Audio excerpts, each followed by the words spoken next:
Being part of the LGBT community is wonderful. There are so many great people. There are so many wonderful stories to listen to. And there's usually a lot of great acceptance amongst the local communities.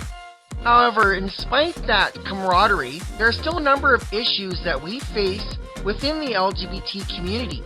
So in this episode of Stacy Links Presents, I'd like to bring to light a number of these issues that we must deal with. Stick around, I'll be right back.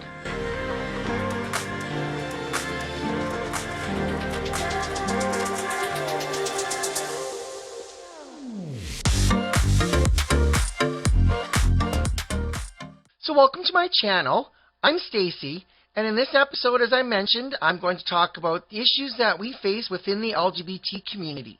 Some of the issues we face include issues within the safe spaces that we have, as well as online. There are a number of talking points that I have, and make sure you stick around right to the end as I will talk about the greatest issue that we face that has the potential to tear us apart and make us way more vulnerable.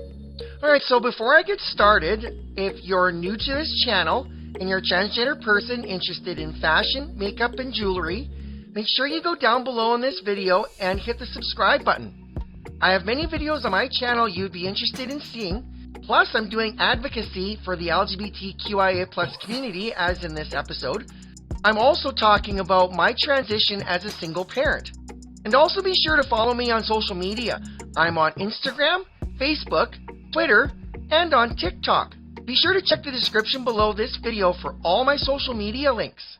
So just to get right into it here, one of the biggest problems we face, maybe not necessarily the biggest, but it's the most widespread, is gatekeeping. And this is a large spread issue, as I mentioned. This is something that we generally face in LGBT safe spaces, especially amongst other demographics of the LGBT community. It can also happen within the trans community itself, and that has become a big problem where a small percentage of trans people, for certain particular reasons, which I will not get into, decide that they are in a position of privilege, that they can turn around and dictate whether or not a person is trans enough. And that is definitely not something that we should be doing, because it doesn't matter where you are in your transition, whether you want surgery or not, whether you're on hormones or not. If you identify as trans, you're trans. Nobody can tell you otherwise. Not even another trans person. And then that leads me into my second point here, is where people like to go around gaslighting our experiences. And what I mean by that is by telling us that what we've experienced isn't what we think it is, or trying to make us think that our experiences aren't as bad as other people's. And that's an issue that seems to be going on a lot, especially online, where people are trauma comparing. That's becoming a big problem because we should not be comparing each other's trauma. No two people handle trauma the same way, and no two people's trauma is even the same. We are who we are at this point in our lives because of the events and traumas that happen in our lives. There is no reason for us to compare your trauma to my trauma, because there is no comparison. The third point I'd like to lead into here that is a fairly big issue, especially amongst localized communities, is sub-segregation between gender, race, and sexuality. Perfect example would be a trans woman trying to get in with lesbian spaces, and the lesbian women say, because you're trans, you can't be here. Not necessarily the words that are used, but that's to the effect of what they're doing. Basically telling us because we're not a cisgender woman, because we're trans. Another example would be within the trans community, however people identify sexually. Sometimes people will put you in a box and say, oh, you're this, you're that. And that's something we shouldn't be doing. One other example, especially with regards to race, is POC individuals, Black and Latino specifically, being pushed into their own corner because of the color of their skin. And the LGBT community, we must be accepting of everyone. We need to listen to each other's stories, and we need to validate each other, because our stories are valid, our traumas are valid. We are valid the way we are.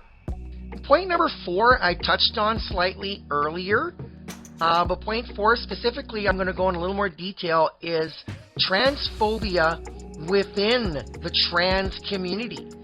Now, some people would look at me and go, well, transphobia doesn't exist in the trans community. Anybody who would say that holds their own internalized transphobia already. What I'm trying to say is those people are generally in those positions of privilege who try to gatekeep others and say that transphobia doesn't exist in the trans community, and yet those people who are being gatekept are calling transphobia. When this trans person being accused of transphobia is saying, I'm trans, I cannot be transphobic. Anybody can be transphobic. Even a trans person can be transphobic. That's one thing that we always battle upon coming to terms with being trans, is our own internalized transphobia.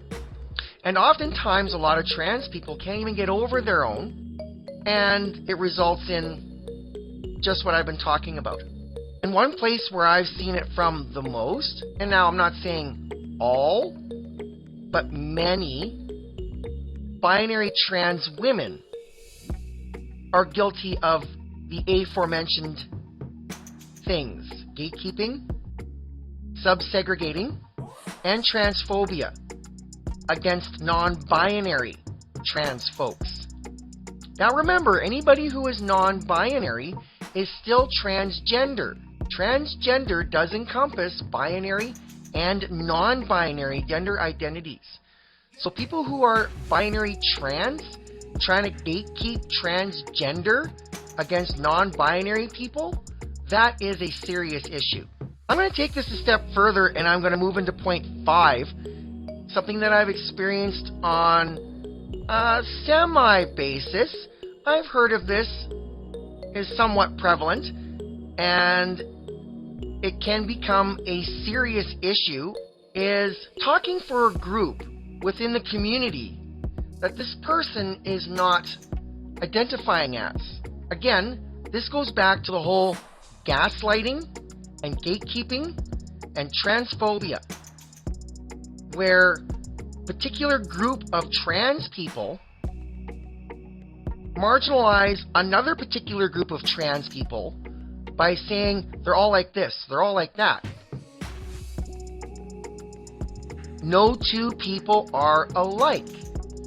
No two people in the same demographic hold the same beliefs. Especially in what a lot of these people are assuming. The words that I choose to use here is that it's pathetic. The last major point that I want to talk about is probably the most damaging to the community. It is happening from a small number of individuals from either side of the spectrum, and if these conflicts continue, it will cause a serious rift in the LGBT community, specifically the trans community, which we cannot afford to happen. As it's standing right now, recording of this video, there are more than 150 bills been tabled or passing through legislatures in the United States against trans people.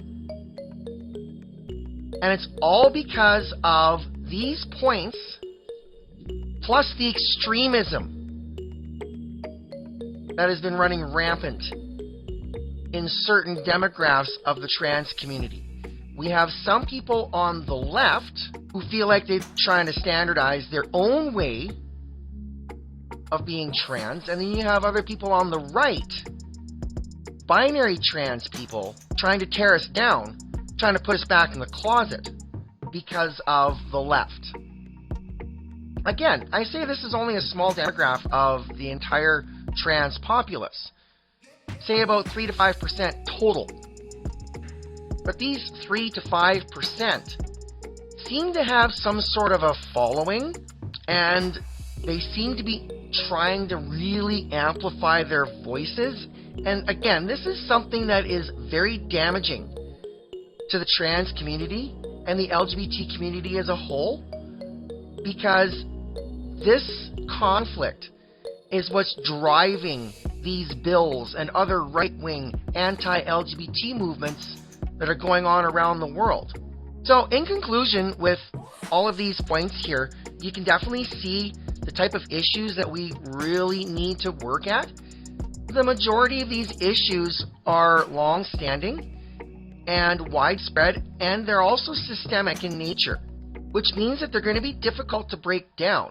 However, if we don't work at it, it has the possibility of breaking down the community to the point where we are so vulnerable that we will either be pushed back in the closet or forced into the grave.